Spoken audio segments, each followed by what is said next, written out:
Hello.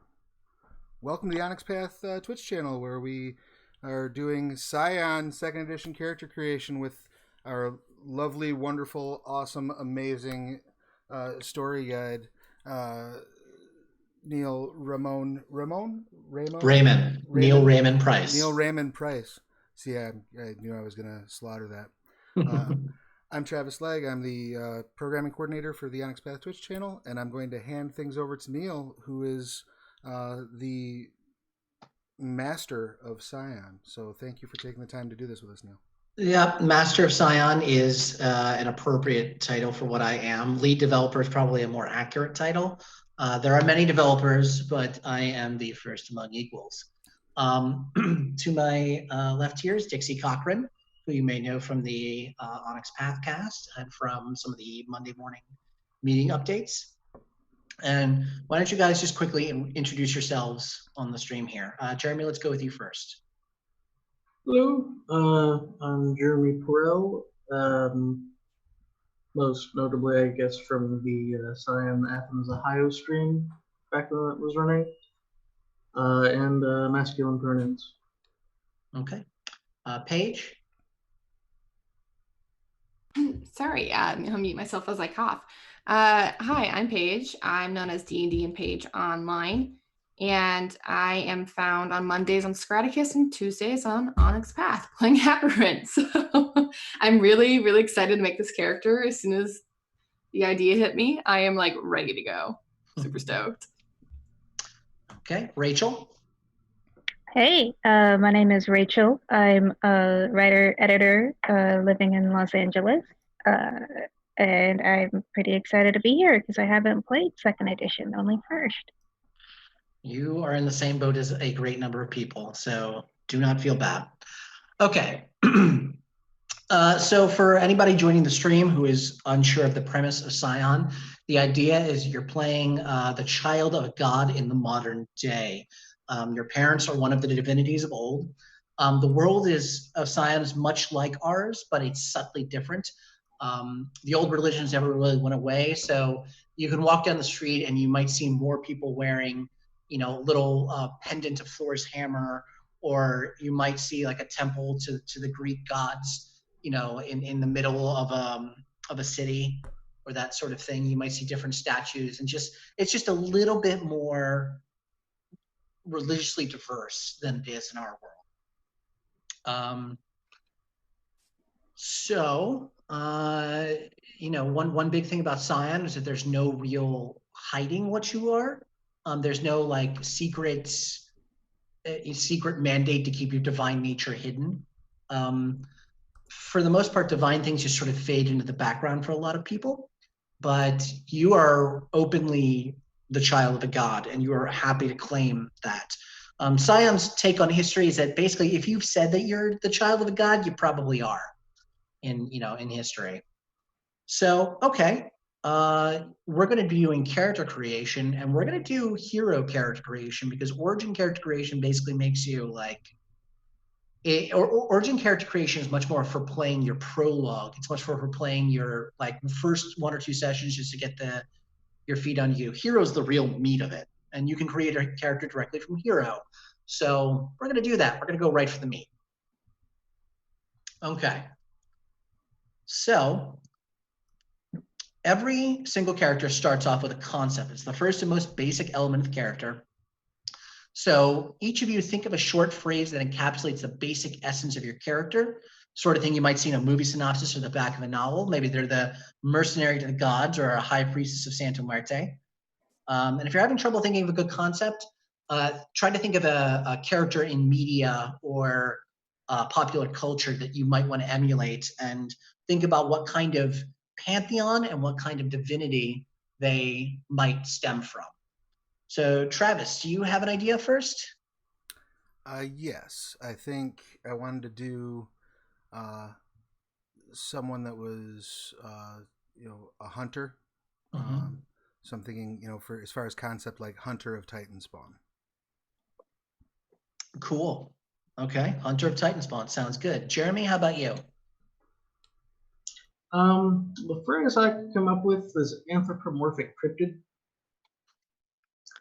like he's the sort of person that you only sort of learn about in rumors that are, almost certainly half of them are false or anything, and a chunk of them are almost certainly impossible to Scion. That criteria is a bit wonky. So yeah, anthropomorphic cryptid. Okay. Paige, how about yourself?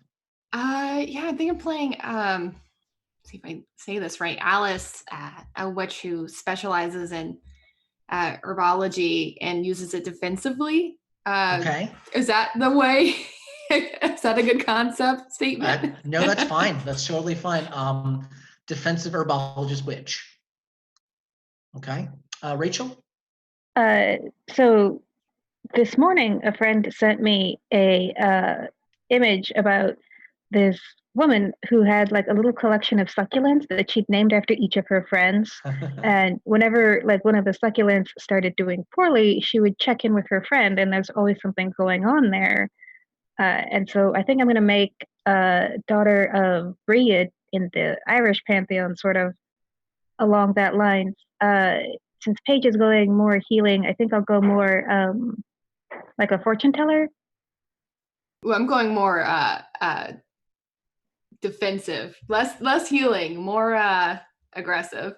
Oh, all right, then I'll focus on healing. I guess I could do both. Have a nice comforting cup of tea, and then I will read in the leaves what's wrong.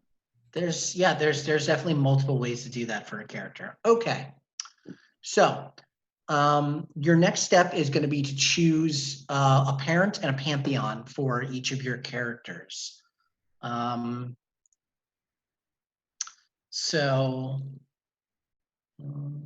Okay, here we go. Travis, who are you thinking about parent and pantheon?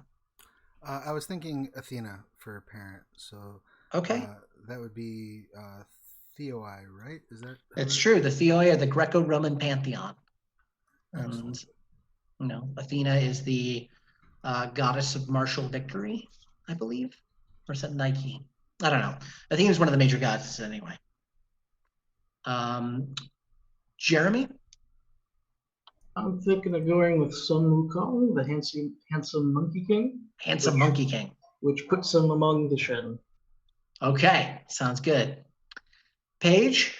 I'm going with Circe, the goddess of magic and witchcraft of, if I'm saying it right, Theoi, the Greco-Roman pantheon. Okay, so we got two Theoi. Now, Circe isn't actually in Hero.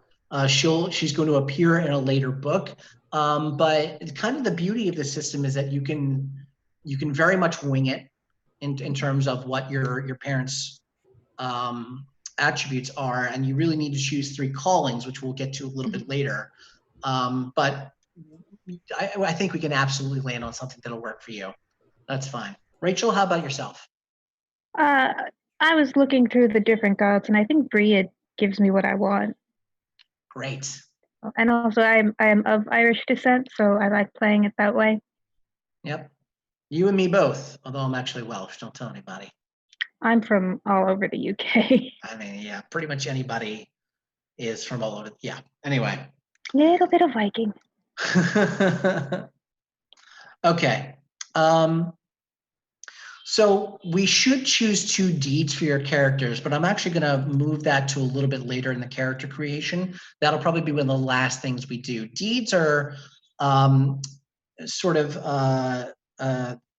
goals for your character. They're sort of half in character and half out of character. There are things that you declare to fate that you're going to do. And you can fail at them and you can succeed at them. And there's mechanics for what happens when you do both or either. Okay, so step 2 is we're going to define paths for your character.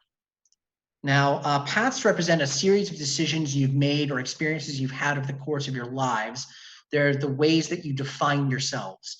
Connected to these decision experiences are people like coworkers, friends, followers, family, and resources like lab space or research archives that you can potentially access. So each path consists of the following elements. There's a short description of the path, of the path. Like you might be a Moscow ballet veteran or a field primatologist. Then you pick 3 skills associated with your path. Whichever 3 skills you choose are up to you, but you should be prepared to justify non-obvious choices. If your character is raised by wolves, you probably shouldn't have a lot of culture or academics.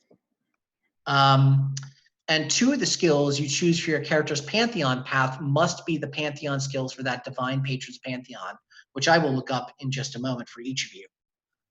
Any given skill can be associated with the most 2 of your paths as well. So keep that in mind. Okay, so we're going to go through each path in turn. Paths generally fall along 3 different areas. There's origin, role, and then the Pantheon. Your origin is who you are and when you came from, essentially. You could be child of a war-torn nation. You could be born to privilege, born with a silver spoon in your mouth. There's a lot of different ways you can phrase a path. The role is sort of the role that you've taken on in the world. It's what you've done with your life. It's what you've sort of embraced and the thing you're going towards in terms of what you do. So when someone asks you, what do? You might say, well, I'm a doctor without borders, or I'm a firefighter. And you can even be very poetic about it and say, I am she who pushes against the flame. If you want to be really flowery about it, but that's fine. The paths are meant to be flowery. And lastly, your Pantheon is how you relate to your divine progenitor. So you could be, estranged daughter of Loki, or you could be Zeus's favorite son. And you can generally talk about what your relationship is in terms of being like a black sheep or a favored scion. So, okay, we're going to start with the 3 of yours, Travis. Okay, sorry, I had to unmute myself. Okay. Okay, I'm going to hop gods, I think, but stay in the same Pantheon. Sounds good. So I think I'm going to switch over to Artemis because it's a little closer to the concept I had in mind. So in terms of paths, let's see here. We had, for role, I was thinking like a bounty hunter. Something along those lines. Does that make sense? Yep, a bounty hunter makes sense. In terms of how I relate to the god, I was thinking of being an incarnate. So how does that affect that choice? I guess? So what Travis is referring to is one of your character's genesis. Now there's 4 different types of way you can be a scion of a god. You can be a born scion, which means that your parents, one of whom was a god, they did the nasty, and 9 months later, you're the result. They did the nasty and the pasty, and here you are. You can be a chosen scion, which means that all your life you sort of fell into situations that were very similar to a lot of the myths that the god portrayed. Maybe if for example, maybe you once starved yourself for 9 days to study for an exam or to write a thesis paper, and you deliberately put out your eye because it was infected, and you didn't have time to get to medical attention, and you need to get it out right now. And you've always had a pet raven. Then Odin would be like, well, you're just my child. I'm just going to adopt you. So you're a chosen scion in that case. You can be a created scion as well. Many of the myths among the pantheons have the gods creating mankind, whether they create them out of bears, or they make them out of clay, or they just breathe life, or they take the maggots from a titan and make them walk like men. There's many different ways you could go about it. But it wasn't a one-off, so you could create them again. So you could be a created scion. And lastly, what Travis is asking is you can be an incarnated scion. Now the gods are they're people, but they're also giant mythic ideas in fate and the consciousness of humanity. And one of the powers that gods have is they can spin off little versions of themselves to live their own lives and sort of play things out in the way they'd like to, and sort of still experience the mortal world and work their way in the mortal world. Now, occasionally, these incarnations can kind of develop a mind of their own and a power of their own. So it means you are sort of a direct reflection of the god itself. And you have to deal with that. A lot of the god's enemies will try to strike it at at you, at the god through you. But the same could be said for any scion. So anyway, long-winded, explanation short, you can absolutely be an incarnated scion of Athena. You can choose whether or not Athena is dead in the setting or not, because it's hard to kill a god, and if you do manage to kill a god, every one of their incarnations currently active becomes an incarnated scion of them. So my as I was looking through my concept and thinking things through, I was thinking I'm going to swap gods to Artemis because it fits the hunter a little bit aspect a little bit more. But also in terms of like relation with that ideal, when you mentioned the incarnates sort of spitting parts of themselves off to experience the world, to go live their own lives, I like the idea of maybe like this was a deliberate sort of experiment to try to get a handle on the state of the world as it stands, because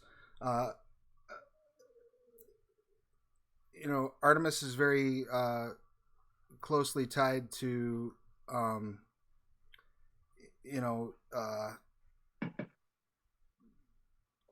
to nature and hunting, and so looking at like we have a world that's like on the brink of collapse from climate change.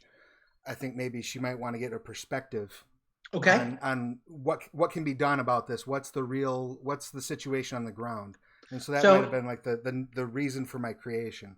Yeah, so I'm going to say that Artemis only incarnates or chooses scions. She never births any, and she never. As far as I know, she doesn't create any. It's just not in her divine portfolio.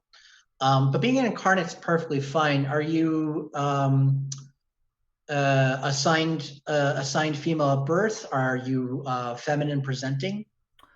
I would say probably assigned female at birth. Okay. Yeah. And then what are the pronouns your character uses? She, her. Cool. Sounds good. So, all right. So let's go with origin. So you, what was your character's early life like, in terms of being an incarnated thing? You could. I kind of have this idea of having almost like a Bindi Irwin type of upbringing, where like she's been on safari since she was in diapers. That's also the backstory for the main character in Mean Girls.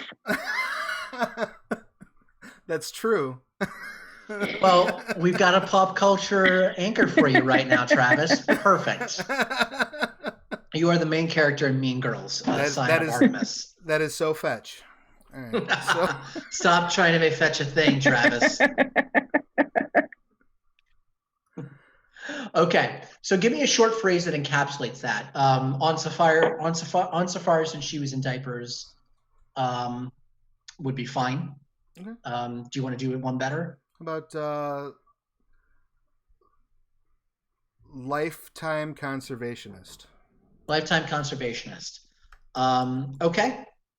As you're going through here, look at your character sheet and just mark down in the little square next to each skill what skills are associated with that path, what you think are associated with that path. Just based on it, I would definitely say probably culture, firearms, and survival. Yeah, that sounds probably right. Yeah, that seems about right.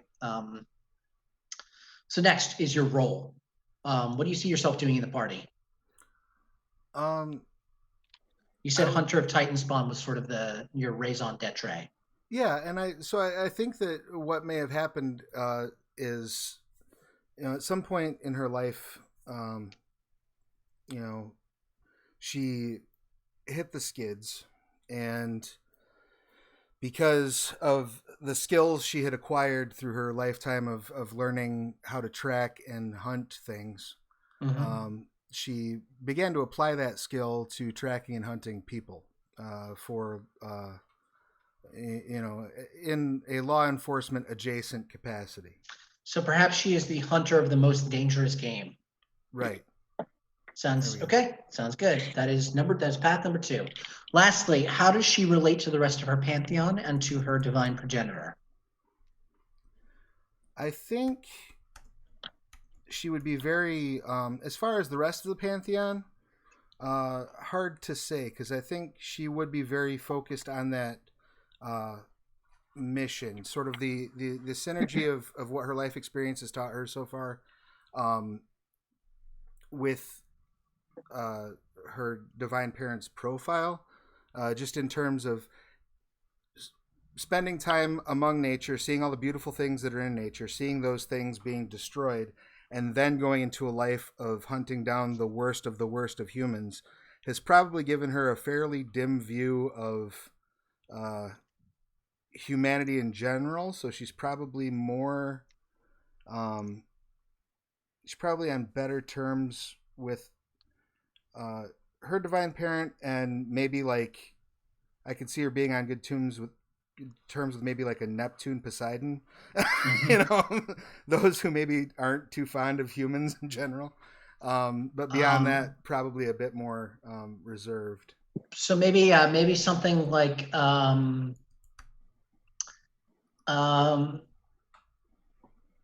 kinship with the least empathic of us, or something like that. Yeah. Maybe. Kinship with the cold. Kinship with the cold. Sounds good. Okay. Be sure again to choose 3 skills for each. Remember that you can double up skills, but you can't double up for more than 2 paths. And the 2 skills of the Theoi for their path are empathy and persuasion. The Theoi are very, very good at squabbling with one another, and they know just how to get under your skin. Excellent. They're very good at the psychological mind games, which ironically has empathy and persuasion as part of that. Right. Okay. So that's your 3. We'll come back to you for skills in just a few minutes. Jeremy. Okay, so this character's genesis, I'm not quite sure whether it would be classified more as created or incarnate. Well, it sounds like he was. It's if he's sort of anthropomorphic. It sounds like he was created. Well, so the idea is, one of the Monkey King's panoply of abilities is he could transform his hairs into anything and then have them do their own thing. So the Monkey King made a person from one of his hairs and then forgot about it. Sounds good. You are a forgotten hair of the Monkey King. That sounds like a great origin path. Okay. What skills would be associated with that, do you think? So thinking subterfuge, integrity, empathy, that's sort of the con set for skills. Yeah. Okay. Okay. It sounds like it works. Now, what role do you see yourself playing in the party? The rogue. The rogue. The smooth talking rogue, or the backstabbing rogue, or the both? He shows up in places where he's not supposed to be rogue. Okay, so that sounds much more like I don't know, subterfuge, definitely, athletics, and that seems good. And maybe technology. I don't know. Sure, technology sounds good.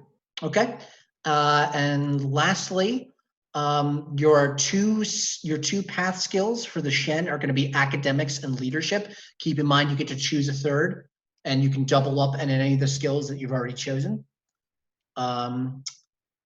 So You got your role path down. What did we decide on the actual path name for it? What are we going to call that? I mean, I just said rogue.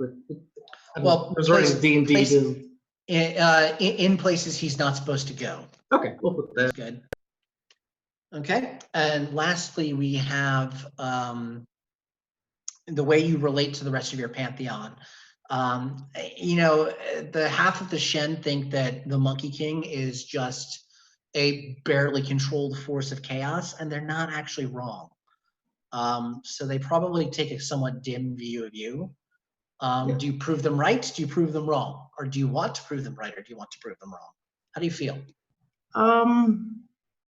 I think in very much in keeping with sort of the Monkey King story and the fact that he's sort of an accident, he's still trying to figure out how he relates to the Shen, and they're like, because it's the celestial bureaucracy, they want to put him in a place to, you know, where Right. he can be categorized, which he just doesn't have any idea for because he wasn't supposed to be anything. Yeah, so maybe something like not under any bureau or refuses to be categorized. I like not under any bureau. Not under any bureau, okay. Because the Chinese religion is one just giant bureaucracy. So, all right, so we got your 3. Make sure you've got your skills marked down. Paige. I think I got this figured out. Which one do we start with? We're starting with origin. Okay. So I was thinking like the latchkey child of like 2 factory workers. Mm-hmm. And having seen the effect of like full-time jobs just to live paycheck to paycheck in a very mechanical setting, was really pushed away from the indoors and went outdoors, therefore knowing more about starting in the kind of herbology and just like being around plants. Okay. How would you define that in a phrase then? Ooh, is latchkey child of 2 factory workers too long, or does this not work? No, that's fine. You could even say something like latchkey child going out to nature or something like that. Grew up in the forest, raised by trees. Raised by trees. Latchkey child of the trees would work fine. Okay, I'm doing that. That's now canon for this character. Okay, sounds good. Now, what role do you see yourself playing in the party? And what does she do? So I was kind of thinking of changing her concept just a tiny bit, being a transmutation, because that's being so key to Cersei. So to do that herbology, thinking kind of transformer of evil, probably hired kind of like a pseudo private eye type character. Okay. Who was hired to, when the law doesn't always do their job, hired to transform terrible people into things like pigs. Okay.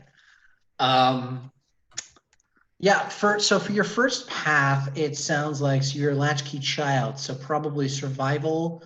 Mm-hmm. Sounds about right. Maybe occult and maybe technology, I guess. Because you're the child of 2 factor workers, you probably absorbed a little much. For your second path, what do we drill down? So transformer evil, I like that. I figured medicine wouldn't be a weird one. Exactly having to deal with the anatomy of who she changes, but no, and you can double up on occult as well. I would do that. I would just note it in your mind that it's twice, and then maybe something like either empathy or integrity, because you're defining other things as evil and you're defining yourself as a source of vengeance, essentially. Mm-hmm. Definitely. Okay. Sweet. So, okay. Last one. How does your character relate to the rest of her pantheon? Is she a chosen scion? I would say so. I would say, while, probably got mentally, whatever, how they get picked up on, was chosen by Cersei due to her obsession with herbology and also, justice, probably. So in Circe's backstory, the best known legend of hers is when Odysseus visits her island on the way back from the Trojan War. She changes most of his crew into swine, Yeah. but then he lives with her for a year, and they even have 2 sons. And she returns his crew to human shape, and then he eventually leaves her. There's a couple other stories about her, but that's probably the best known one. So is there anything in there that speaks to you as part of your character? What makes your character resonant with Circe to say she may as well be my adopted daughter, so now she is? I feel like because she's an only child, and kind of was a small one at that. I feel like she was probably picked on, clearly kind of from middle to lower class, and depending where she was raised, probably had to like fight for a lot of her own, which is what I kind of think of also Circe having gotten to this island and defending it from other people. Okay. I don't know how Circe would pick up on her exactly. I don't know how the mental strings work exactly in this game. But maybe she fell in love with someone. Maybe she fell in love with someone who it was always a transient relationship, and then he eventually left her. It could, or she fell in love with a woman. It could be, or someone who's non-binary. It could be anything. There was something in her life that transformed her for a moment, and then it left. And it left her transformed. Okay. So that still ties into the sort of transformational aspect of your character itself. Down with it. Okay. So how do we put that into a phrase? Maybe transformed in turn could be one, because that ties into this sort of transformative evil as well. Yeah. Okay. Well, we'll roll with it. Once again, the actual Theoi skills are going to be empathy and persuasion. And remember, you get to choose a third one, and you may double up on anything except occult, which I think you've already chosen 2 of. So empathy, persuasion, you said. Yes, and one third one of your choice that would make sense for your character. I would think doubling up on medicine would be a good idea. Yeah, I feel like that would probably be a good one. And it works with Circe's herb work. Okay, last but not least, Rachel. Hey, so I've been sort of coming up with ideas, and so I feel like this character, I've named her Roisin, probably grew up in, she's a former foster kid. So she got moved around from group home to group home a lot. And so she has this tendency to sort of like replicate that found family dynamic. So she likes collecting people around her. And so because she was like a former foster kid, she learned a lot of self-reliance. So former foster kid grows up to be teen mom. Okay. Foster kid to teen mom. That's a good origin. Okay. So interestingly enough, that means that she definitely has a child. Teen mom. Yep. So teen mom, you think is your good role? Yeah. Okay. And I'm down with you. I figured like every teenage girl, she went through her Wiccan phase and just never outgrew it. And so she's doing like all the little witchcraft spells and workings in her kitchen. And this sort of grew her closer and closer to Breed until Breed's like, all right, fine, get on the bus. So she's a chosen scion of Breed. Yes. Okay, cool. Well, that's going to turn, okay.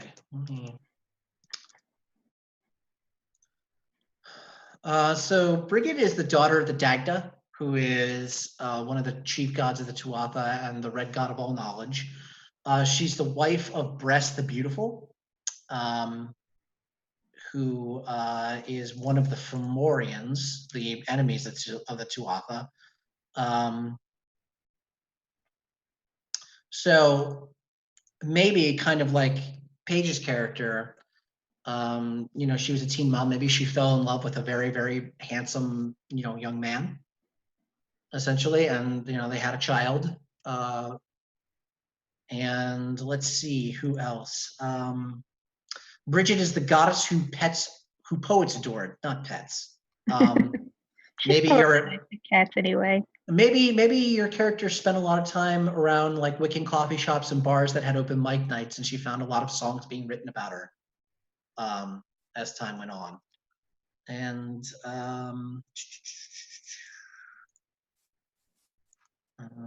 your sway is very great and very noble. And a woman of healing, a woman of Smith's work, and it was she who first made the whistle for calling one to another through the night. Interesting. Okay. So what's a phrase that you think encapsulates your relationship to Bridget, and a phrase that speaks to your character?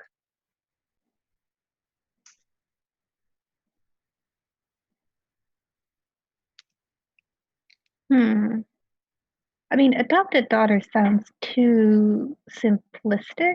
So I should say that if you're having a little bit of trouble of it, Scion of X, God of Y is never a bad choice, because that also part of defines of what you are, and it just says that you are her daughter. So you could say Scion of Brigid, goddess of poetry; Scion of Brigid, goddess of fire; Scion of Brigid, goddess of healing.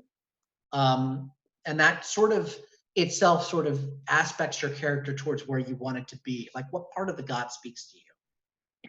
Actually, the whole triple aspect, which is sort of how I worked backwards. Like, okay, if I want her to sort of encapsulate all of these things, like the goddess of the hearth and the goddess of the forge, and so I sort of worked backwards.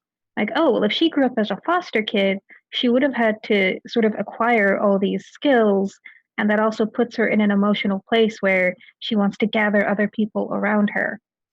Okay. So she is more of the spark of inspiration part of Brigid, right? Is that what I'm hearing? Yeah. All right. Daughter of, Scion of Brigid, goddess of inspiration.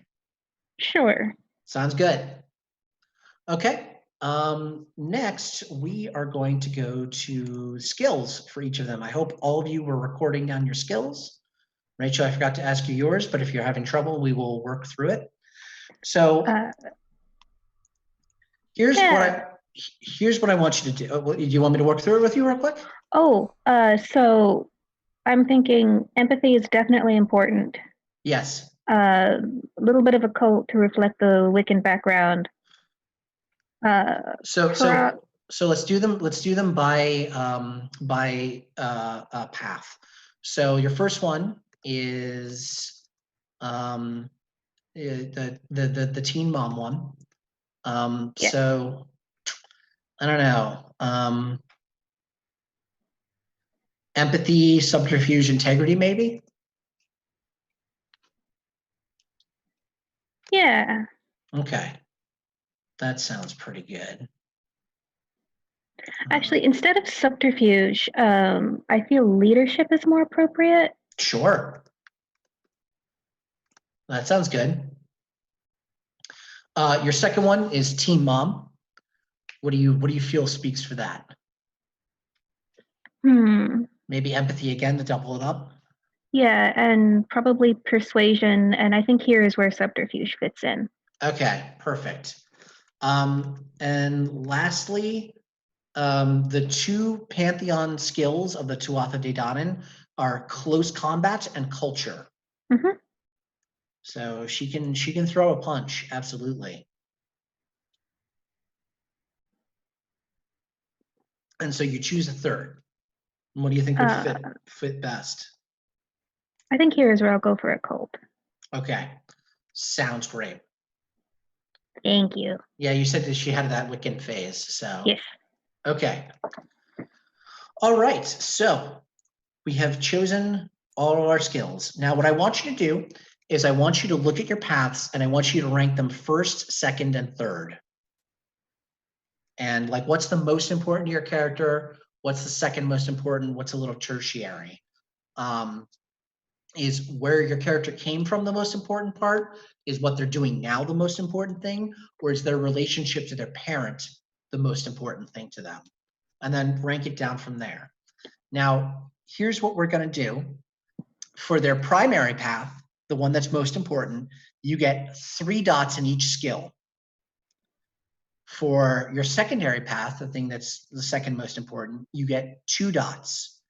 And for the thing that's tertiary, the one that's still important but the lowest priority, is you get 1 dot in your skills. So nothing should have more than 5 dots because you haven't doubled up. So do that, everyone, real quick, and then tell me what your skills are.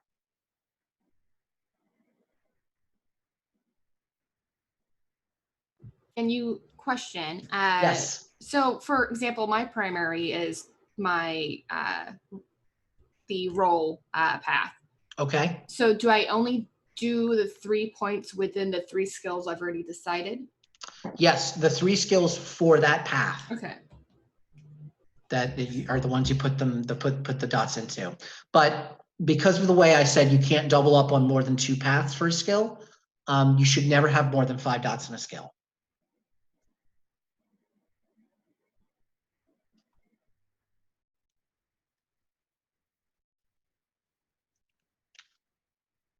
All right. I have 2 dots in empathy and then a dot each in integrity, leadership, occult, and persuasion.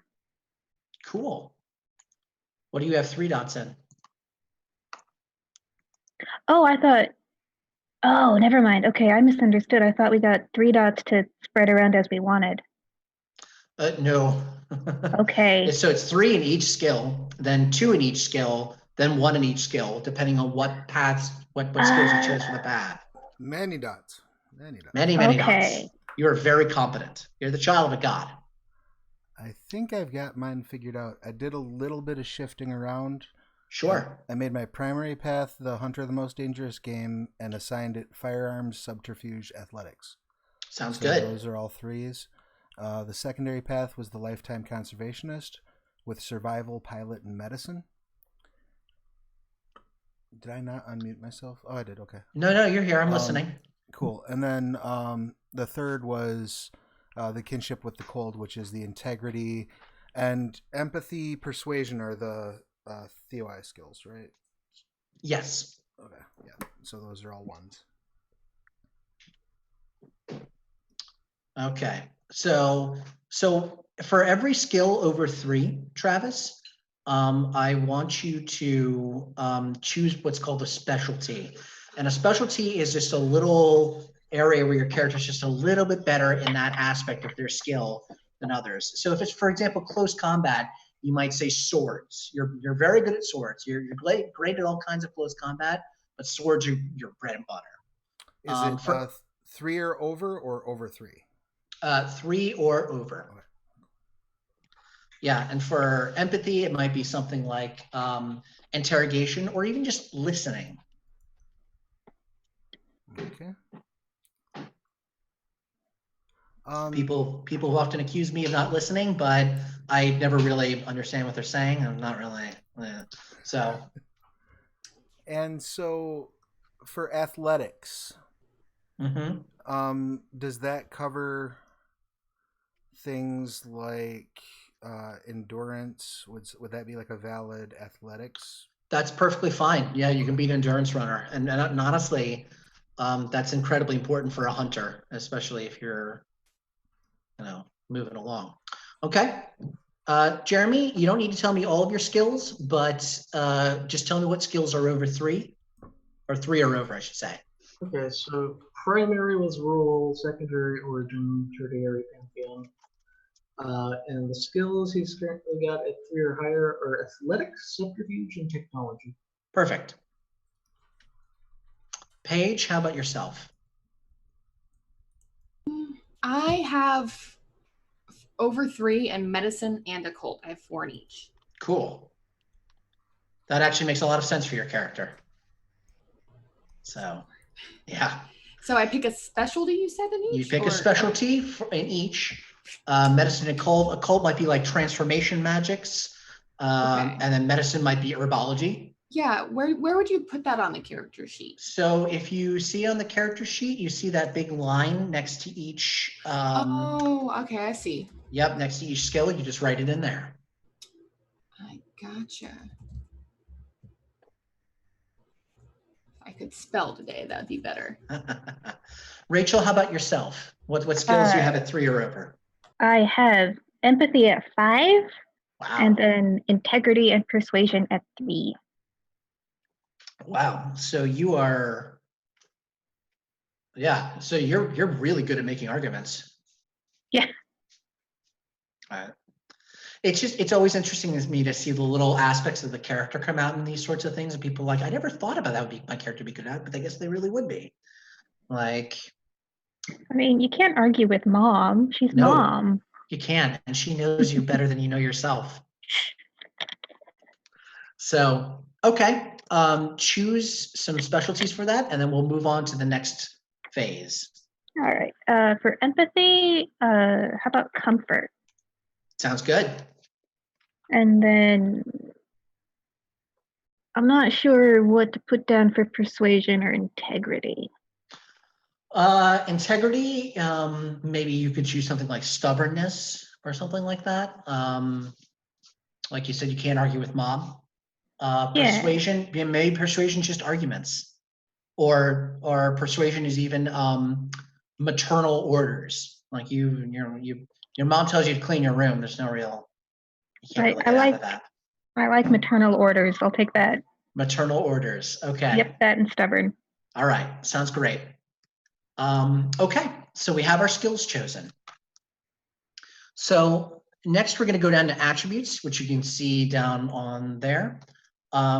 So your character begins with a single dot in all attributes for free. What attributes are, they're a little different than you might have played in some other games. They're essentially your character's approaches to certain things. So what you're going to do is you're going to prioritize the 3 arenas, mental, physical, and social, as primary, secondary, or tertiary.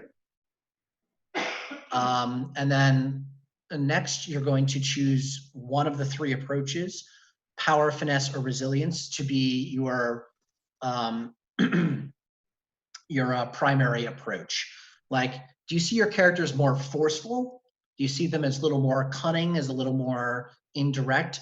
Or do you see them as just like stoic and resilient? And that's power, finesse, resilience. Okay, so out of mental, physical, social, please each of you choose primary, secondary, or tertiary. And then assign 6 dots in your primary, 4 in your secondary, and 2 to the tertiary, however you like.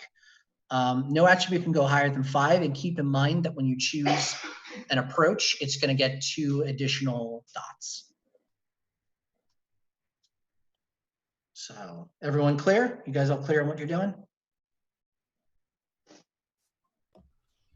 Everyone's quiet, so that's worrying me. Yes, Sorry, that was 642. Sitting around on dots. 642. Yeah, I'm pondering at Okay. the first, second, third I get. And then you said we get 2 and what was it? So you get 6 in your first, Yeah. 4 in your second, 2 in your third. Okay. And then the favorite approach gets 2 extra? Gets an additional +2 in each of the ones along that line. Okay. And which one, what is your favorite approach again? Sorry, I think I got this. Yep, your favorite approach, you can see them on the left side there. It's going to be power, finesse, or resilience. Gotcha. All right. I am social, mental, physical with a resilience approach. Okay, sounds good. I am definitely mental, social, physical, with finesse being my approach. Sounds good. So I get 2 extra dots in all my finesse? Yes. Now, okay. if it takes you to more than 5, you get to put that dot anywhere else in the anywhere else in that arena. So you could put it into any of the ones above or below. Okay. It just spills over a little bit. So I went Gotcha. physical, mental, social with finesse. I also went physical, mental, social finesse. Okay, sounds good. Bless you. Shoot. Ah, That sounded like a cheer. goodness. Okay. So step 5 is callings and knacks. So what callings are big divine archetypes that the gods sort of embody in fate. Every god has 3 callings, and so do you.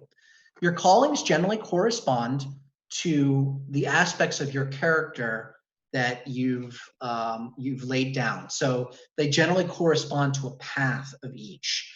So Travis, for example, your second one is that you're a hunter of the most dangerous game. That's a no-brainer. That's the hunter calling. Okay. Absolutely. So I'm going to read each of the callings off to you guys. So you've got creator, guardian, healer, hunter, judge, leader, lover, liminal, sage, trickster, and warrior. So why don't we just go down your paths real quick and we can just kind of discuss which would be good for that. So Travis, let's start with you. What was your first one again? The first path was the lifetime conservationist. Okay, lifetime conservationist. I could definitely see that as being a creator. I could definitely see that as being a sage. I can even see that as being a liminal. Liminals are deities who stand apart, either metaphorically or literally. They're legendary for crossing boundaries and thresholds and venturing out of the pack and rejecting society. It could even be trickster, because tricksters also reject society, but they do so by subverting it rather than just leaving it. Right. So which do you see that? Do you kind of see yourself as more like leaving society because you don't like really care for it, or? Yeah, I mean, I could see. It's more that she's returned to it because she doesn't care for it. Mm-hmm. So, that is a really good question. Well, if she doesn't care for it, it sounds like she's a liminal. Okay. Is what it honestly sounds like. And so you got liminal, hunter, and what was your third one? How does she relate? That was the kinship with the cold. So Kinship with the cold. Okay. So yeah, being tied more to that sort of dim view of humanity, kind of Hera at her worst, Hades at his worst. So what you're saying is that she's judgmental. So yes. Judge is definitely. So it sounds like that's a judge. Okay. Liminal, hunter, judge. Ooh, those are good. Excellent. All right, Jeremy. First one, your path. What was your first path again? Forgotten mischief. Forgotten mischief. Okay, well that sounds like that sounds trickstery to me. Trickster sounds good. Yeah, that absolutely sounds like that. And what was the second one? In places he's not supposed to go. Places he's not supposed to go. That also sounds like liminal to me. Does that strike you as right? I concur. Okay. And the last one is what? Not under any bureau. Not under any bureau. Ooh. So this is going to be a tough one. Because Trickster and liminal are the obvious choices in there. Yes, trickster and liminal are the obvious choices. So we either have to define something else, or maybe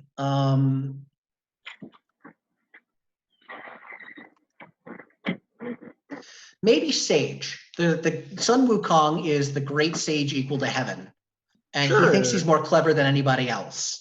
I like that. And he also says he defies that. So sage might be the last one. That sounds good. Yeah, sounds good to me. It's a little bit of an unorthodox choice, but Sun Wukong's a bit of an unorthodox god. He also has Sage as one of his callings. One of your callings must match that of your parents. And Travis's, yours absolutely does with Hunter. Jeremy's, yours does with Sage. Paige, seriously doesn't have any callings, so it's up to me as the story guide to determine whether you fall in line. Okay. Your first one was you were Latchkey kid, latchkey child of the trees. Mm-hmm. And that was the one. I have some ideas for the other ones, but I was not sure what to go with that. Okay, so Latchkey Child of the Trees. It could be Guardian, because many Guardians are associated with a territory, a concept, a class of people, or a place that they act as a patron or steward of. So she was in charge of basically caring for this park, or she took that under her her auspices. That could absolutely fit under Guardian. She could also be possibly a creator, or possibly a liminal. We have plenty of liminals, but it's easy to distinguish you. Yeah. I just hear liminal being called in the background. Yeah, that's true. We did have liminal and aberrant. Ooh. Okay. I think Guardian. I think she probably had her own little kind of like patch of land. It might have been scrappy, but it was hers in her child mind. Okay. Second is Transformer of Evil. And I didn't know if Judge fits that, or if you tell me. Judge fits that. Judge fits that. And then the last thing is transforms in turn. I didn't know if creator fit that, or if that was, you let me know. No, creator absolutely would fit that. Sorry, I got really hyped and I like quick read. No, hype is great. Hype is good. So those are three very good ones. Rachel, you're up last. Yes, it is very easy to pick three callings when you have a triple goddess. Yes. I've gone with Guardian, Healer, and Creator. Okay. So you guys have made this very easy for me because you've actually doubled up on a lot of callings, but it's also easy to make your characters distinct from one another, even with taking the same callings.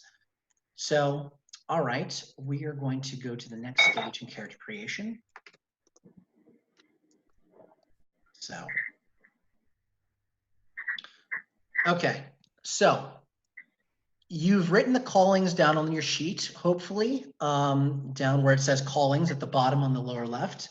And you'll notice they each have 5 empty circles next to them. You receive 5 dots to spread among all of your callings. They do not begin at 0. They do not begin at 1, but you must put 1 in each. Each one must have at least 1 dot.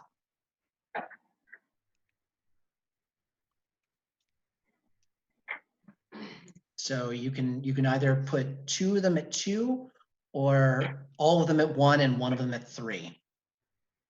It's basically the choice you're looking at right now.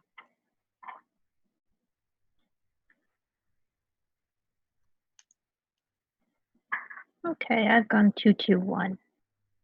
2-2-1. Sounds good. I'm 1-3-1 with a focus on Hunter. Yeah, makes a lot of sense. 1-3-1 with the focus being liminal. Cool.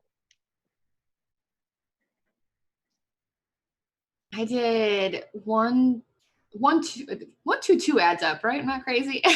Okay, I was like, is that 5? Yep, it does. With Guardian being the 1. Cool. Sounds good. Okay, next we're going to do Knacks. Knacks are going to be very fun. So we're going to go down them by calling, and I'm going to read off the Knacks really quickly to you. And you guys can choose what you want from those.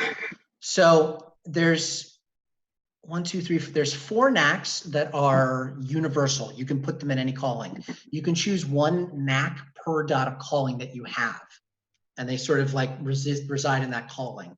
You can later buy more Knacks, but you can never have as many active at a time as you have dots in that calling. So if you're Warrior 1 and you know 5 Warrior Knacks, you can only have one of them active per session, basically. But you only start with 5. So we're going to get to that. So there's 4 that are universal. You can choose to buy them and you can put them in any single calling. Aura of Greatness, which sort of affects everyone around you. You can be radically inspirational. Born to be Kings, which affects what's called the momentum pool. It means that anytime you'd add points to the momentum pool, you instead add 2. So you're basically really like fluffing out your party's resources. Scent the Divine, which is one of my favorites. You have an innate sense of anything divine near you, and you can like sniff or listen a little bit and just sort of tell what pantheon a scion or a creature is from. So you might smell the guy who's the really big guy in the subway who's got a giant trench coat on. You're like, oh, that's a fire giant. Okay, cool. I can smell the Norse from him. I can smell the fire. All right, I know what he's all about. And lastly, Somebody's Watching Me, which is a god's divine parent having eyes and ears anywhere. And if you ever run into serious trouble, people swarm in and help your scion out a lot. So if any of those don't speak to you, we're going to go on to Creator really quickly. Knacks come in 2 different varieties. One is Heroic Knacks, which take up 1 Knack slot, and then Immortal Knacks, which take up 2 Knack slots. A good way to kind of look at the difference is that Heroic Knacks are sort of like action movie hero moves. Immortal Knacks are like tiny miracles. They are incredible feats that are impossible. They're feats of magic. So let's start with Creator. Who had Creator again? I think Rachel and Paige. Yes. Okay. Just real quick question. The 4 basic Knacks, those are heroic, correct? Those are not. Yes, those are all heroic. You can see them on page 224. Beautiful. Thank you. Okay. So Creator, we're gonna go off real quickly. So Innate Toolkit means you can work your craft regardless of whether you have appropriate tools available, and you don't suffer any penalties or injuries by doing it with bare hands. So you can build a piece of IKEA furniture with just your bare hands. You don't need that little doohickey that they have in there. Yeah, I have taken that one. Okay. Other ones are Perfect Rendition. You can flawlessly recreate a piece of art. Reverse Engineer. When you take apart an object, you instantly gain an understanding of how to rebuild it and even how to make it better. Flawlessly Platonic Ideal. When you work to improve an object, you make it as flawless as possible. You simply upgrade it and make it a lot nicer. The Unlimited Quartermaster, which means you never roll to acquire mundane crafting supplies or any supplies of any type, really. We Go All Night, which is when working on a creative project, you can work without ceasing for a number of days equal to your Creator Knack skill. So for whatever your creator calling is, you can just go that number of days without actually stopping. So it makes extended rolls to create something go much faster. I like that one. I think I'm going to take that. All right, sounds good. And the last one is Wireless Interface, which is electronic devices respond to you without needing to touch them. They have to be powered on and functional, but you can use them as if you were typing on them. So you can be engaging someone in conversation and still checking your cell phone at the same time. So, and without ever appearing rude. How cool is that? Oh, everybody wants that power. Yeah, it's a good power. That's why I put it in there. So the 3 Immortal Knacks for Creator are Lifted from Dust, which is when you work on a massive creative project, you can invoke what's called your legendary title as a feat of scale. Your legendary title is something that gets brought together from all of your callings by something that's called keywords. We're not going to worry about that just at the moment. It's more something for in play. For in the moment, let's assume your legendary title is Scion of X, God of Y, which is, again, your perfectly appropriate Pantheon path. Lifted from Dust, you can imbue scale, which means you do it at a superhuman capacity.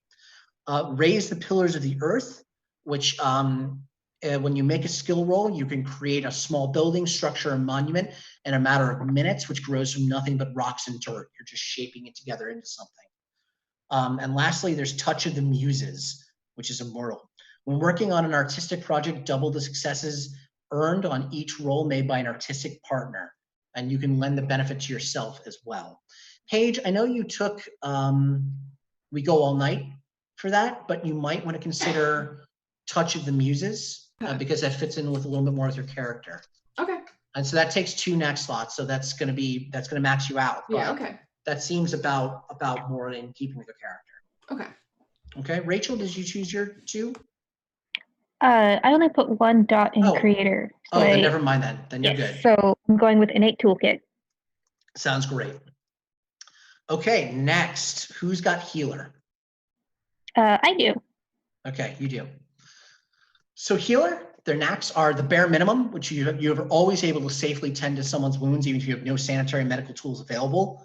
They're not going to be at any risk of infection or anything on that. Combat medic, which means you can tend to someone's wounds in the middle of battle. Damage conversion, so when you administer medical attention to someone, or a patient or yourself, you automatically downgrade whatever damage they have. It's just not as severe. So a compound fracture becomes a simple fracture. Doctor's kit, which is at the start of combat scene, you can make a roll and then you have a number of stunts available to you that sort of minimize a lot of the things in the actual combat itself. Immunization booster, you designate someone to be under your care and they get a semi-permanent enhancement to resist disease from poison and damage. Instant diagnosis, when you spend time interacting with an alien target, you diagnose what's wrong with them immediately, just like after a short conversation. You can be like, oh, you're suffering from a cold. Also, your kidneys are failing. Maybe I want to get that checked out. And lastly, surgeon with the hands of God. You have the time you need to undertake any sort of medical procedure such as surgery, and you never face any increased difficulty to treat a critically ill or injured patient. If you saw the Doctor Strange movie at all, you remember the scene in the opening part of the movie where he was like, oh, this guy's not actually dead. He's just got a bullet in the brain. So he just draws it right out. And they're like, holy crap, that's that Knack. Yeah. So spoiler alert for Doctor Strange, if anyone's not seen it. So thinking of like mom medicine, I think I'll go at like immunization booster and with a glance seem most appropriate. Okay. Yeah, no, that actually seems absolutely fine. So it's instant diagnosis, I think is what you mean. Yes. Yeah. All right, you've chosen those 2. We're going to skip the immortals for right now and there. Hunter, who's got Hunter? That would be me, for sure. All right, Travis. Jeremy might have it too, but he had to step away for just a moment. Okay. Nope, he's back now. Excellent. Hey, Jeremy, do you have Hunter? No? Oh, okay. No. Well, then we're good. Just me. All right. So, Travis, I'm going to read these off to you, but keep in mind, Hunter Knacks do not need a literal stalked target when I'm reading these off them. Figurative stalking also applies to Hunter Knacks. So you might be looking over construction blueprints and saying, there's a malevolent commie somewhere in the structure. Where would it be? Okay, or you might be a hacker and you might be pursuing another hacker through a mainframe. You're tracking them down and hunting their pathway through there. These Knacks would also apply to those types of roles and those types of characters as well. Okay. So just keep that in mind. Okay. So,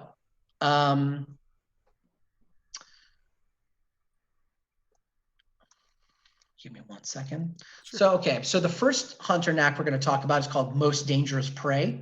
You choose an enemy to be your quarry. When you pursue your quarry, you gain enhancement 1 to all rolls made against the target, including attack rolls until the end of the session or until you catch them, whichever comes first. You also gain access to a number of proprietary stunts. That actually sounds really applicable to your character, since they even have a path that says Most Dangerous Game. Yeah, I think I'll just go ahead and take that one. Go ahead. Excuse me, sorry. What was that? It was Most Dangerous? Most Dangerous Game. Excellent. And then can we jump to the immortal ones? So I have 3, so I want to know if I want to spend the 2. Okay. You know what I mean? So there's the first immortal knack is called Always There. Anyone of a lower tier cannot escape you. You always find them and can track them down within the scene no matter how far they go. So you can do the horror movie, like you're just there in the attic when they get up there and close the door. They turn around and there you are. There's perfect camouflage, which is you blend in seamlessly with your surroundings. Targets of a lower tier simply cannot spot you. So any mortal humans can't see you anymore. You just blend in perfectly. There's relentless. When you pursue or hunt a target on a massive scale of great size, chasing your target across dimensions, hunting a mountain-sized Titan spawn, you can imbue a point of legend rather than spending it to activate your feat of scale. So you can make attacks at a superhuman capacity or do things at a superhuman capacity as long as you're pursuing that quarry. Okay. And lastly, is set in the pack. You can designate a target you can see with unaided sight. Friendly characters can pursue them without ceasing at a no increased difficulty. So you can basically make it so that all of your party can chase after a guy, not just you. Okay. I think honestly that that always there. Always there sounds good. That particularly, because in the mundane job of working as a bounty hunter, that would be super handy. Mm-hmm. Okay. So that's it for you. Next up, who's got Judge? I do. So Paige and Travis both do. Okay. Paige, how many do you have to spend? And Travis, how many do you have to spend? 2. Okay. Travis, you've only got 1. I have 1. Yes, sorry. So I'm gonna read off the Immortal Judge stuff first. So Paige, you can decide if you want to take one of those as your flat out one, and if neither of those none of them appeal to you, then we'll just go back down to the heroics and you and Travis can choose it. So, Immortal Judge. Bound by oath, you swear an oath. When someone swears an oath to you to perform a task of your choosing, you can bind it. They get a bonus to fulfilling that oath. But if they break the oath, then they start botching all their rolls. Okay. It's bad. I am the law. Whenever you reshape laws or challenge the structure of society on a wide scale, you can, whether it's rewriting a constitution or smashing the patriarchy, you can imbue a point of scale rather than spending to invoke your legendary title. So you can do that at a superhuman capacity.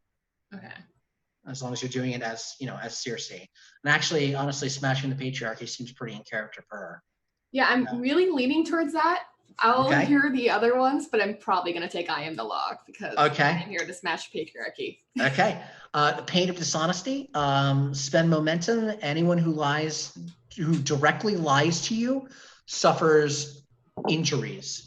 So, and you can choose whether or not the damage automatically hits, alerting you to the lie. And you can also know the severity of the lie and therefore not choose to harm someone who's lying to preserve someone's feelings. So if someone lies to you, you can tell whether it's a serious lie, whether it's a white lie, whether it's meant to spare someone else's feelings just to save face. And if but if you decide that you want to, you can cause their nose to start bleeding, their head to start hurting, blood vessels to burst, that sort of thing. So. That is so cool. I wish it fit my character because it's so cool. But if I make a character again, I'm doing something off a deity of truth. So I can just be like, nosebleed. There we go. But okay. No. The last one is terror of the guilty. Anyone guilty of a wrongdoing of your choosing who's of a lower tier than you cannot bear to be in your presence and will flee in a panic and terror or break down weeping and confessing. Oh my God, this is all so cool.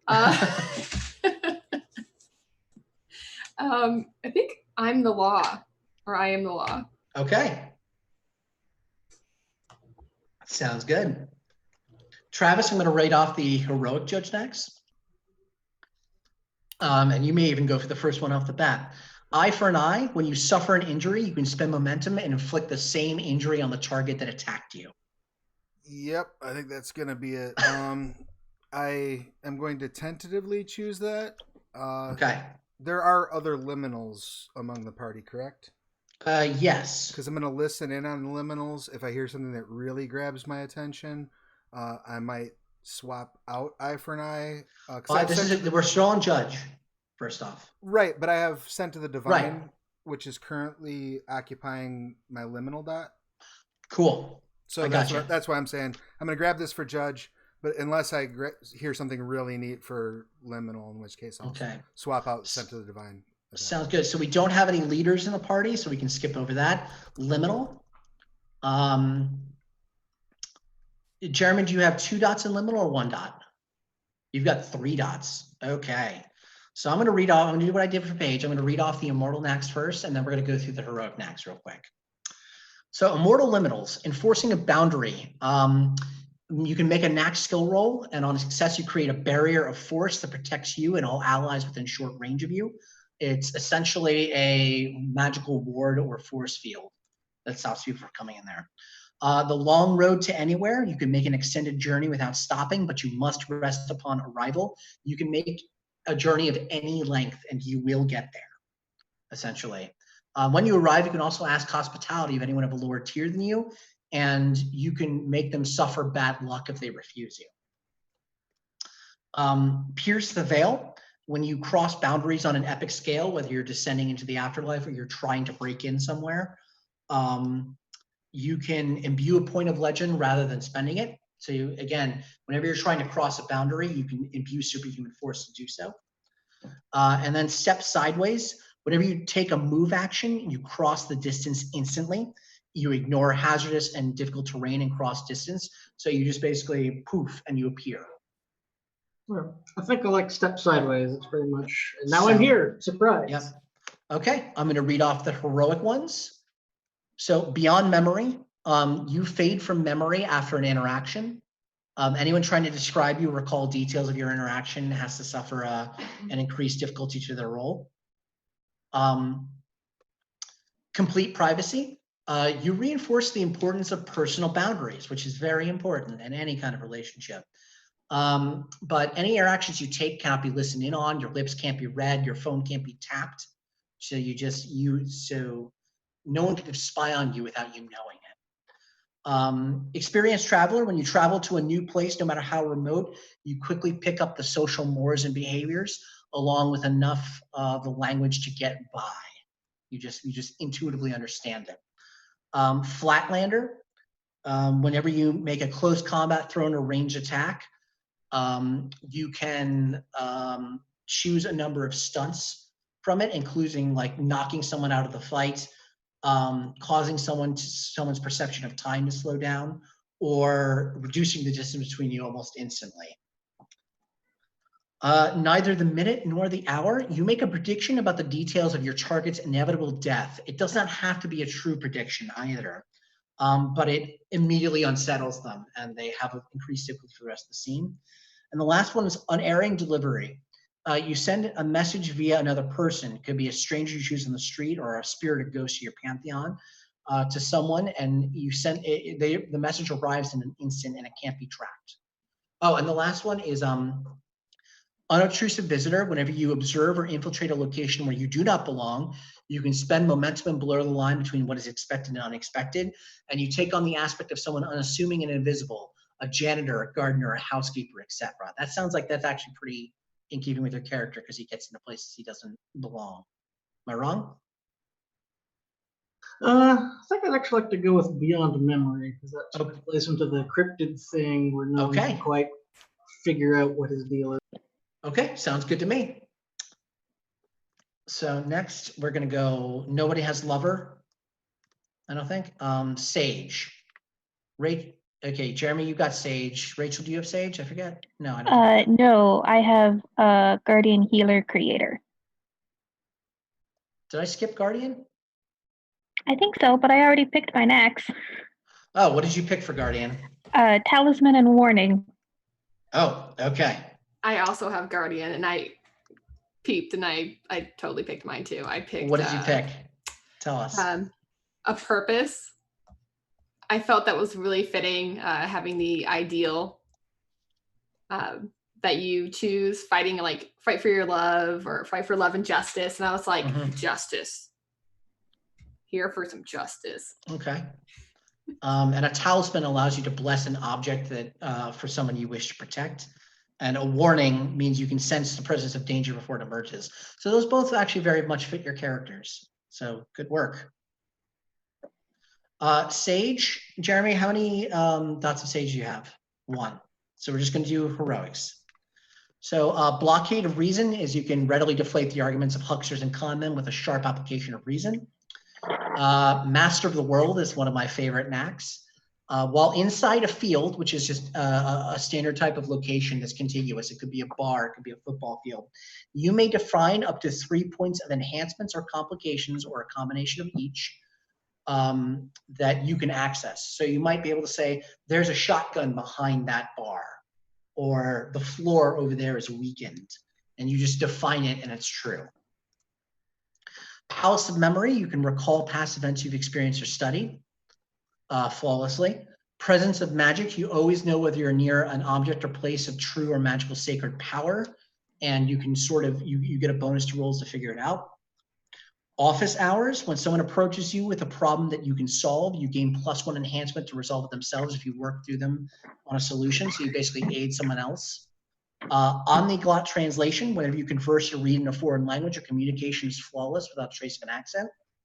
And you can turn out translations in the native language in a matter of minutes without needing to roll. Speed reading, when you read materials for research, you do so at lightning speed, and you have the time you need to do any kind of academic research and add enhancements on stuff you've already read. Any of those speak to your character? I like Master of the World. It sort of covers the sort of tricksy side of things as well. It does. It's a good knack. Okay, last we have Trickster. And I think that's the last one we have to do. Have I covered everyone else's callings? Okay. Trickster, the heroic Trickster knacks are blather and skite. When you spout nonsense at a target, they must spend a moment to figure out what the heck you just said, which buys you a little bit of time. In sheep's clothing, when you disguise yourself, you do so without needing to roll. Light-fingered, when you steal an object, you do so without needing to roll. Rumor miller, your lies catch on like wildfire, and you can need only make the smallest post on social media to get a huge rumor going. Smoke and mirrors, once per scene, when you would be taken out of a fight, when you be killed, you spend momentum, you negate the damage, and they hit a cloud of dust, and you are actually over there. Takes one to know one. When you're the target of a scam or lie, you recognize that a deception is taking place, and you don't automatically know what the deception is, but you understand that there's a con going on.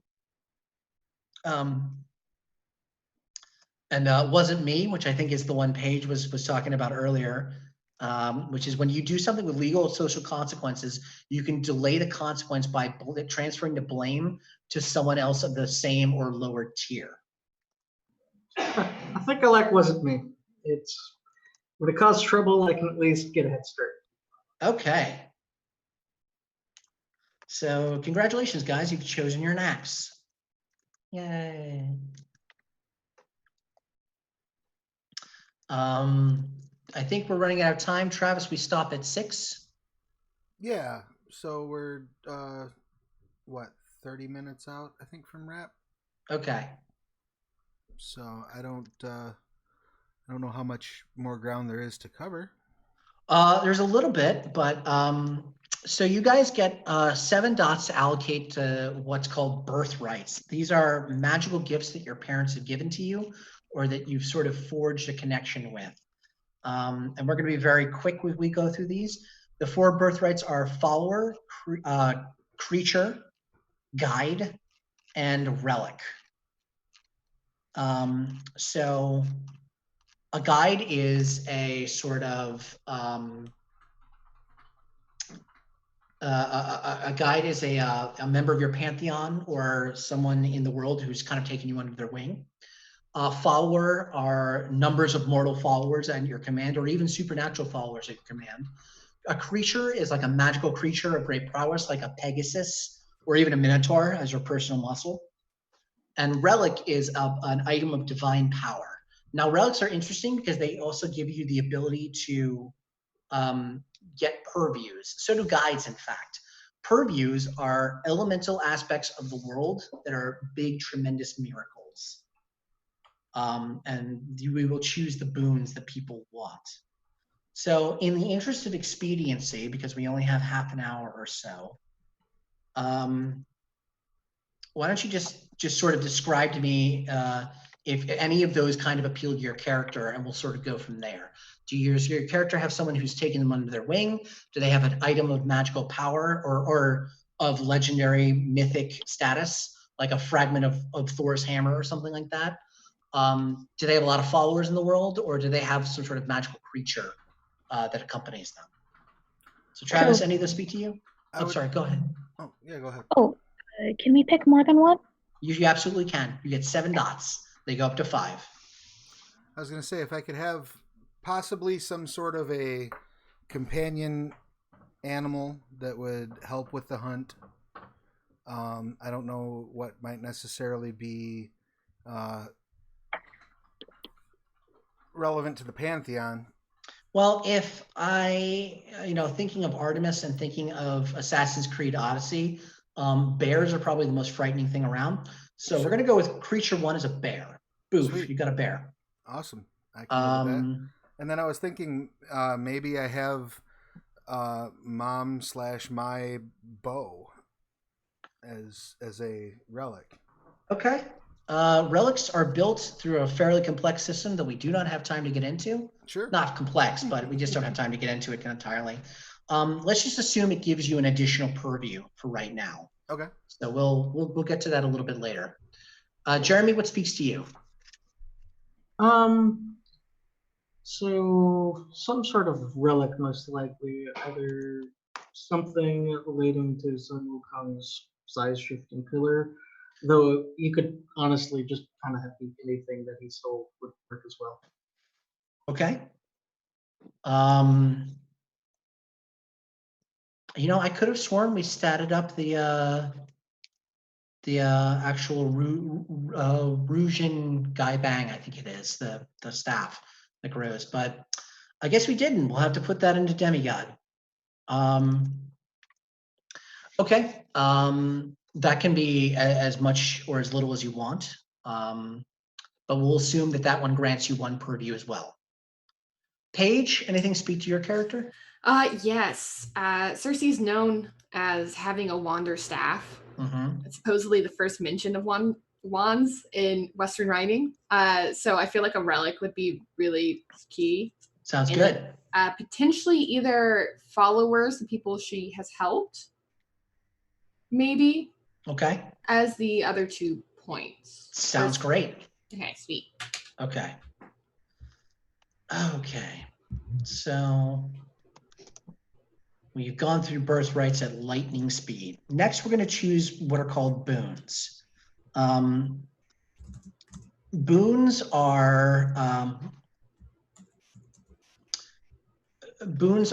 miracles. They're big divine miracles, more so than what your calling powers have. Now, I said to most of you, if you took a birthright, you'll get an extra one you'll get an extra purview as part of that, and you get access to that basically. But anytime you have access to a purview, you can replicate any boon or do any kind of free-form effect through a system called marvels, which means if you're the child of a fire god, you don't need to roll to light someone's cigarette with your hand, basically. You don't need to do it. Similarly, if you're the child of a goddess of a river, you can do any kind of water manipulation that you want, just sort of free form. Boons are a little more powerful and a little more fire and forget. And the important thing is that they don't rely on motifs like marvels do. What is a motif, you may ask? Well, in addition to 1 purview inherited from your parent, whoever it is, you get a Pantheon-specific purview. And a Pantheon-specific purview defines your motif, which defines how your magic works. So for the Irish, it's through verse and song, you create magical effects, essentially. For the Theoi, you have to invoke a specific god or goddess of the action that you're doing, because they have a god or goddess for everything. And for the Shen, what actually is their motif, I wonder? Paperwork. I think it might actually be paperwork, weirdly enough.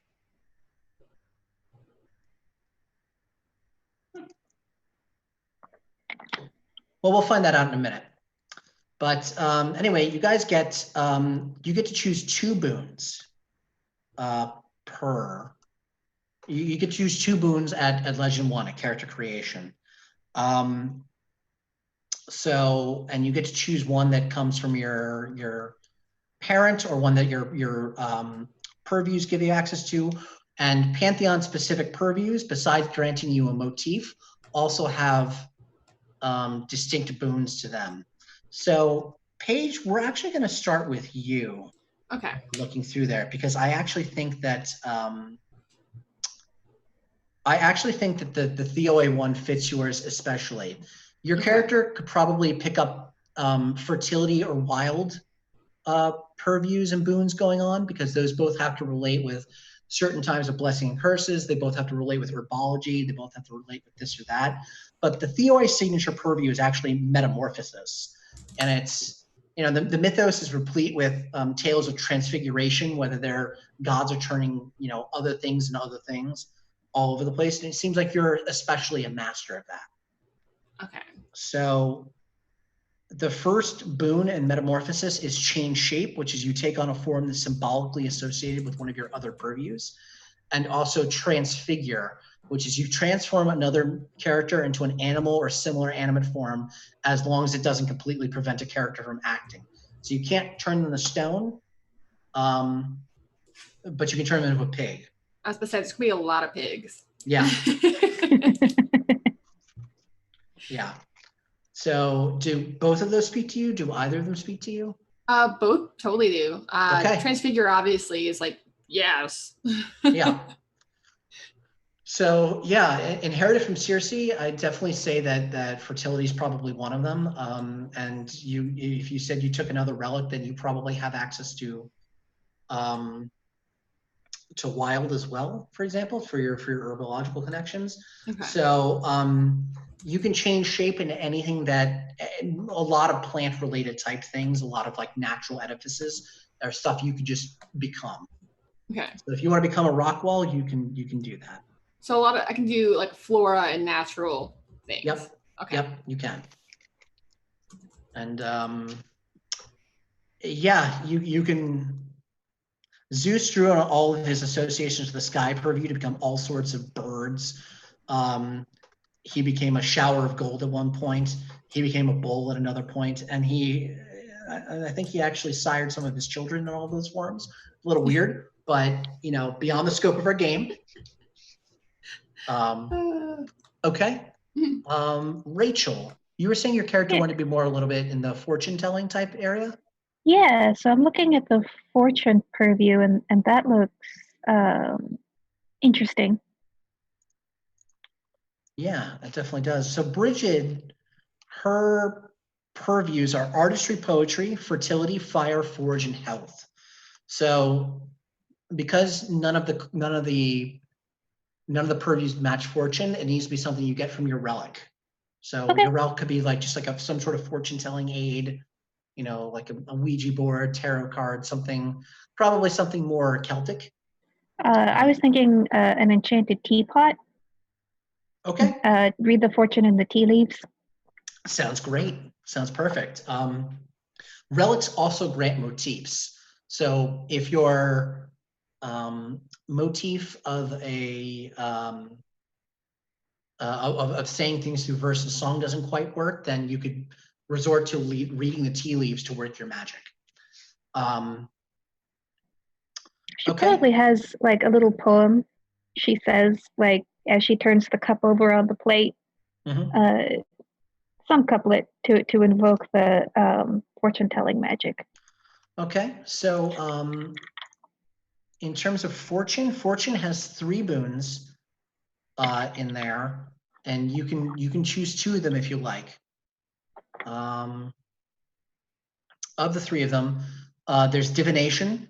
There's which you just read someone's future. Fateful connection, which you invoke something called a fate binding, which is something you pick up in play, but has to do with the important mythological people in your life that you draw on their threads. So you can just like tug on their thread real hard all of a sudden.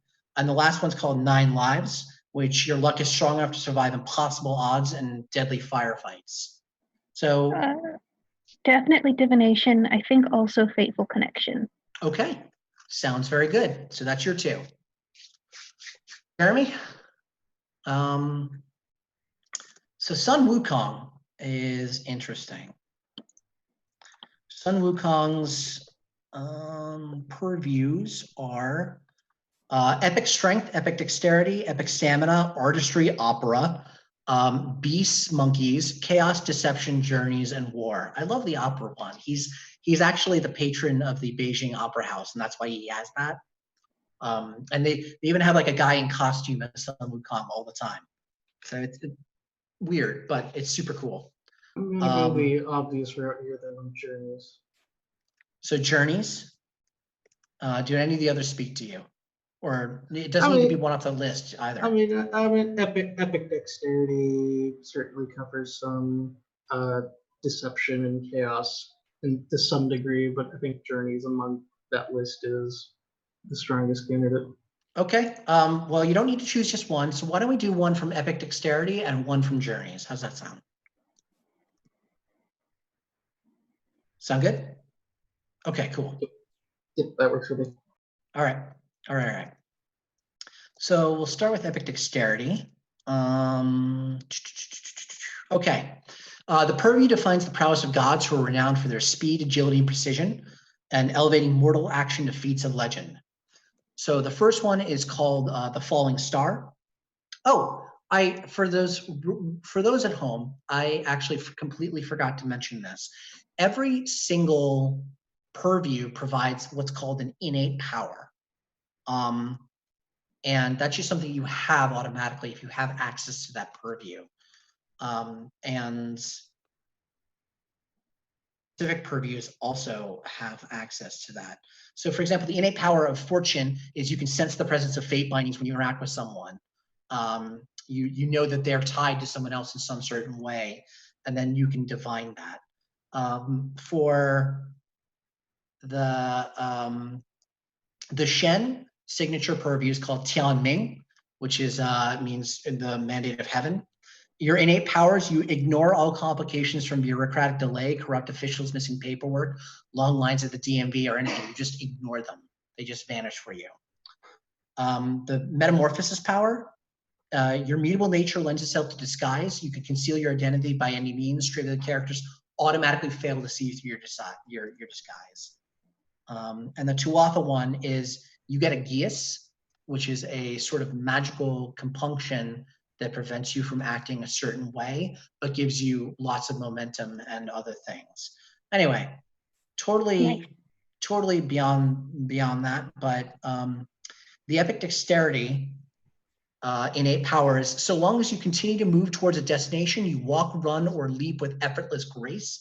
Any surfaces, solid or liquid, hold your weight as if you weighed no more than a feather. You may effortlessly scale or descend vertical surfaces without need for a handhold. So as long as you keep moving, you can move up a building without anything.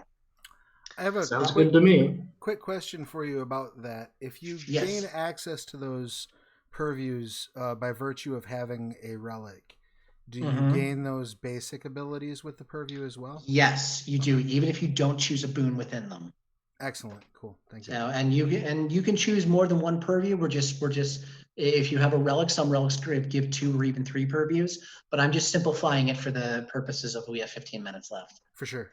So, all right, the 3 boons you got are the Falling Star. Your speed's a powerful asset in battle, and you can make reflexive move actions. You can't take damage from falling either, Jeremy. The second boon is Heavenly Stride. You can cross great distances in a scant matter of minutes, zooming past passerby in a blur of motion. And last one's Unerring Flight. In your precise hands, ranged weapons become extraordinarily deadly. So whether it's a gun, whether it's a throne, whether it's whatever, you are lightning accurate. So which one of those three speaks to you? I think I like Falling Star.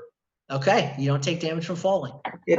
It's a very useful thing to have in your back pocket to be able to exit through a window.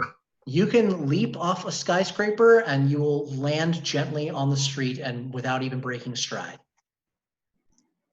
Okay. If I could do that in real life, I'd do it all the time. What was the other one we were saying for your character? Journeys. Journeys. Okay. Gods of journeys hold power over the roads and routes that cross the world. Your innate power is you have an unfailing sense of direction, allowing you to find a route that leads to any point in the world as an unrolled action, unless its position is obscured by magic. And you can also sense magical gates to other worlds just naturally. You just know that they're there. Okay, so the 3 boons you can choose are Chariot of the Gods. You imbue a vehicle with divine power, raising its speed by 1, even to supernatural heights. Here There Be Dragons. You strew obstacles before an enemy's path. Anytime they roll to navigate, they take severe complications to the roll, no matter what. And it could be anything. It could be parades along the way of their morning drive, flights delayed by mechanical troubles, or so on. And the last is Unbarred Passage. You can negate a single complication that obstructs your travel. Locked doors open at a touch, traffic parts around your car, the rough patches of turbulence disperses as the plane you're on flies through them. And this benefits not only you, but whoever you're traveling with. Unbarred Passage. Unbarred Passage it is. All right. Okay, Travis, you are last. Excellent. So let me look up what Artemis has. So Artemis is the goddess of the hunt. Her purviews are beasts, epic dexterity, health, moon, and wild. So you can choose one of those as your innate one, the one you just inherited from your parent, and then you can choose any other purview whatsoever. Okay, so I was thinking beasts would be innate. Mm-hmm. And then the additional one is that from the relic, or is that? Yeah, that's from the relic. That one I was going to go with epic dexterity because it's from the bow. That sounds good. That made sense to me. So we're going to choose one more epic dexterity boon. I assume that you actually want the Unerring Flight, the one that allows you to just right. That everything you shoot, you hit. Right. Basically, yeah. Okay, let's look at beasts real quick. So beasts is the purview of divine authority over the animal kingdom, holds sway over all animals, as well as the iconic and mythological symbolism which humanity has given them. A lion's courage, an eagle's swift wings and sharp eyes, an owl's wisdom. Those are all parts of the beast purview. Your innate power is that animals of any kind will never attack or harm you unless they are compelled by magic or legendary creatures to do so. So you might not even have tamed your bear. Your bear just won't attack you. Right on. But it'll attack everybody else because it's a bear. Right. All right. All right. So the 3 boons you can choose one of. Animal aspect, you can choose an animal and emulate one of its iconic traits, such as its mobility, its senses, or something else. Leader of the pack, which means you can speak to and understand all animals. And tooth and claw, which and you can also order them as if you were making leadership actions. So they essentially become temporary followers. And then tooth and claw, you choose an animal whose natural ferocity you wish to evoke. Your brawling attacks gain the lethal tag up to and including grappling and piercing, or all sorts of different things. You can emulate a bear's claws or a rhino's charge. Now, one last part about the beast purview is a little interesting. So this, as written and standard, it applies to all beasts everywhere. But if you want to specialize in a particular mythological animal so that your purviews only work on them or things related to them, you can do that and narrow it down. In return, you get to create, again, what's called a motif, which is another avenue to work any of your other magics through. Okay. that works well. So that sounds super cool, but it does not sound like it fits with the concept of what the character is. I think honestly, the Dr. Dolittle bit would work quite a bit with this character. I think, leader of the pack makes a lot of sense. I think she would probably just be able to talk to animals and swipe or no swiping. Okay, so and you can order them around as you will. Excellent. So I think that's everybody's. So lastly, we come to the last little bits in here, the finishing touches. Okay, your legend is 1 for everybody. Your health, you take 1 slot of health for bruised, injured, and maimed and taken out. So that's 4. And if your stamina is 3 or 4, you add an additional bruise slot. If your stamina is 5, you add another bruise slot on top of that. So 3 total if your stamina is 5. Your defense is calculated by your physical resilience attribute. Just note the defensive pool you'll roll when you take a defensive action. Generally, this is based on stamina, but you might also roll resolve or composure under certain circumstances if you want to. If your character is much more cool and composed in combat rather than strictly tough, you can roll that in place of your defense as well. So basically choose the highest resilience attribute that you have as your roll, and that's how you react in combat. Virtues. Virtues are very interesting. They're defined by your pantheon. Virtues are two different threads that sort of go through the mythologies of your pantheon.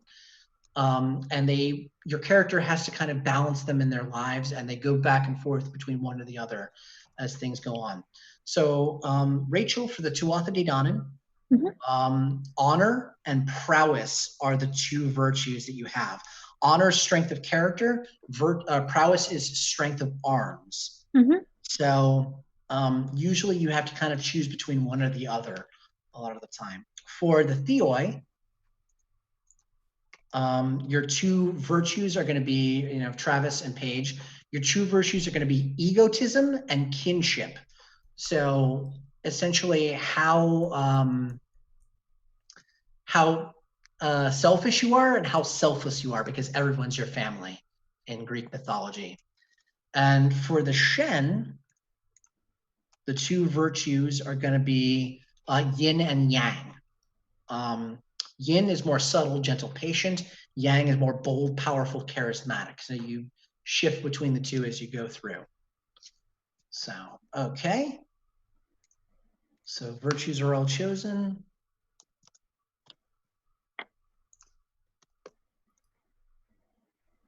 Okay.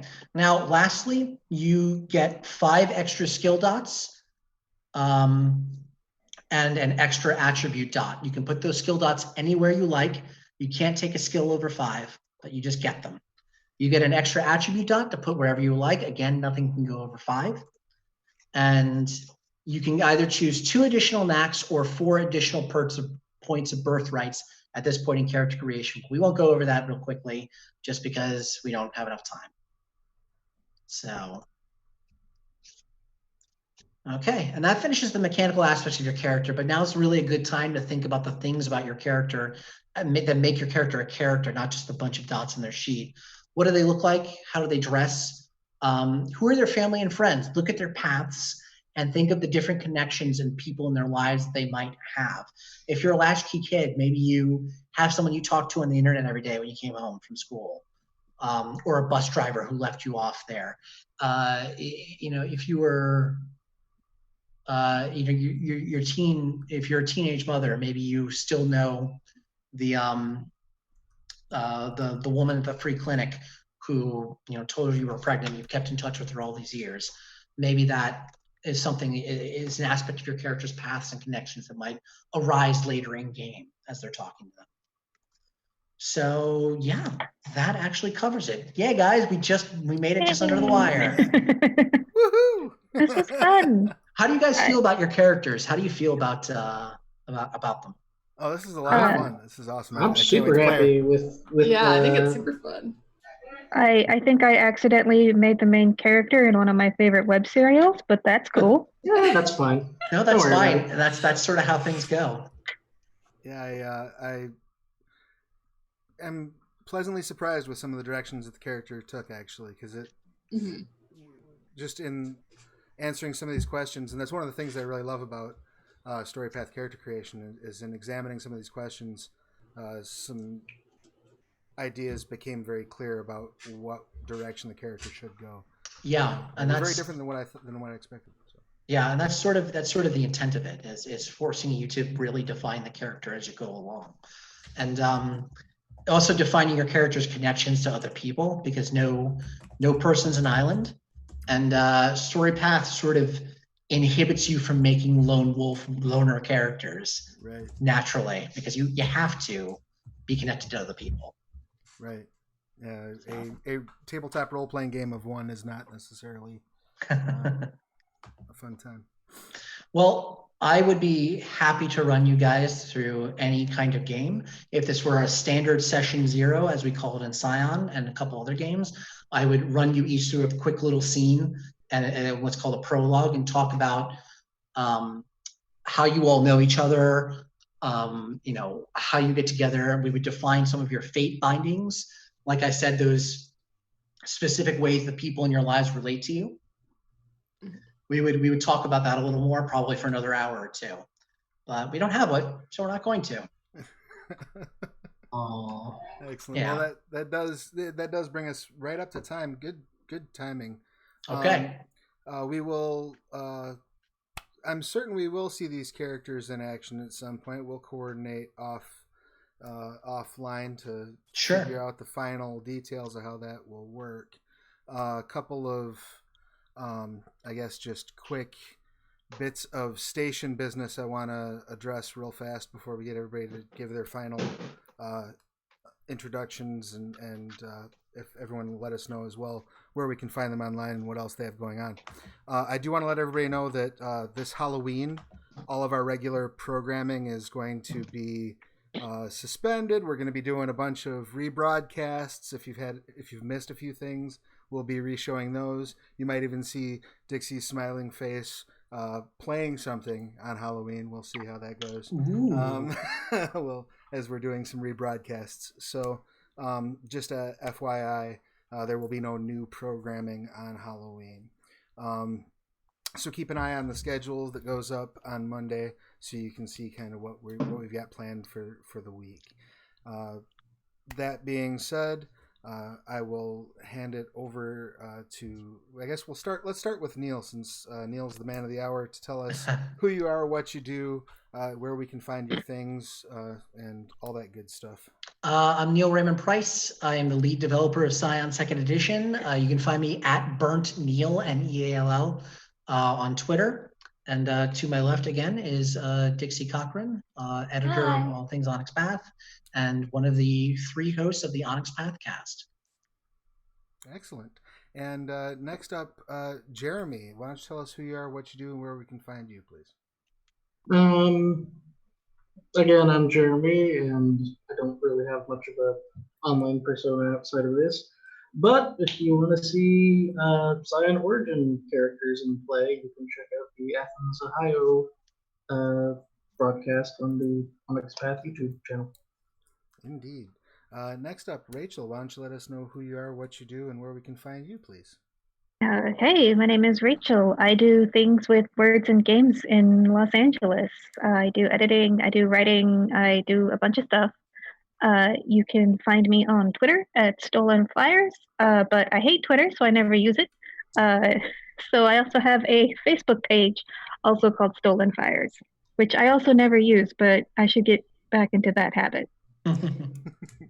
Excellent. And Paige, why don't you let us know who you are, what you do, and where we can find you, please? All right. I am Paige. I am found on Twitter at D&D and Paige, being the first game I played. And you can find me on Mondays on Scraticus and Tactical Diplomacy. You can find me on Tuesdays on Onyx Path in the Aberrant game, doing community service. And you can find my work via my Twitter for DM's Guild and Drive Through RPG, where I write. So that's where you can find me. Excellent. And lastly, again, I'm Travis Legg. I'm the programming coordinator for the Onyx Path Twitch channel. When I'm not on this channel, I am running games over at Plastic Age Plays on Twitch. I've been running a lot of Scarred Lands, which is also the game that I'm the line developer for here. Gonna have a lot of stuff for Scarred Lands coming out in the near future. We just wrapped up the Creature Collection Kickstarter. That should be on Backer Kit soon. And keep an eye peeled for Vigil Watch and Yugman's Guide to Gelspad. Both of those are coming soon as well. We'll have a lot more information on those. And they just announced Expedition RPG Scarred Lands is coming out November 4th too. So there's just all sorts of scarring happening everywhere. So head over to, if you haven't heard of our Expedition RPG, it's a cool card-based game. You can check them out on Twitter at Expedition RPG. And I'm everywhere at Travis Legg, Legge. So thank you all so much for taking the time to walk us through creating Scion characters, Neil, for creating Scion characters with us, everybody, for joining us in the chat to encourage us, and Dixie for hanging out and just being awesome in the background. It's always a pleasure to see your face. And yeah, everybody, thank you for joining us. If you haven't done so yet, please follow, sub, all that good stuff, and we will see you again real soon. Thanks for joining us. Thank you. Awkward waves.